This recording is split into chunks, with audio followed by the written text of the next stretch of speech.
welcome back to Rue's Life. And first of all, a very happy new year to you all. So I really hope you enjoy this series. There's going to be one video every day from today, the 1st of January, right through to the 31st of January.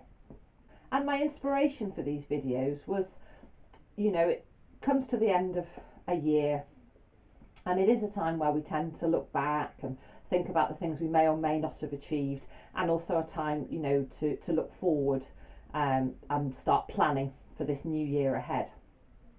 Now, I'm not one for New Year's resolutions. I've always been a firm believer that, if we want to make any changes, we can do them at any time. It could be 2 minutes to 4 on a Wednesday. It doesn't have to be the start of a year or even the start of a week or a month. And I think all too often these days we tend to set ourselves up for failure. We get kind of bundled along with these sort of challenges and ideas, or we decide that we're going to lose weight, or I don't know, give up drinking or quit smoking or start something new, and we put ourselves under a huge amount of pressure.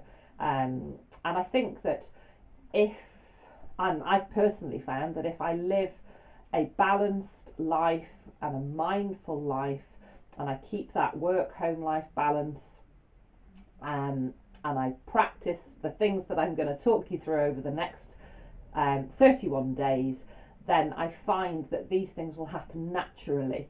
They're not forced, I'm not under any pressure, and they're more likely to come to fruition.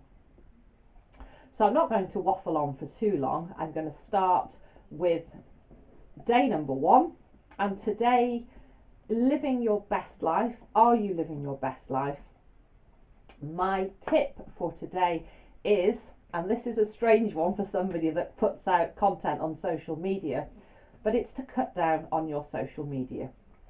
So that could be taking one day a week where you have a complete break, or it could be limiting yourselves to particular times of the day.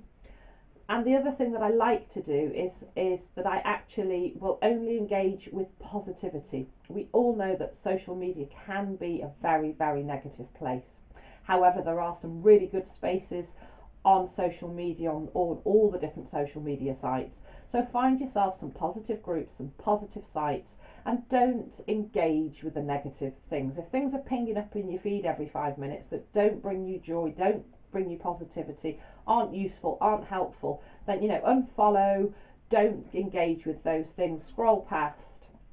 But cutting down on your social media time can really open up so many other opportunities and things. There's always things to be doing: going for a walk, getting out in the garden, spending time with your animals or your family, doing a jigsaw puzzle, playing cards.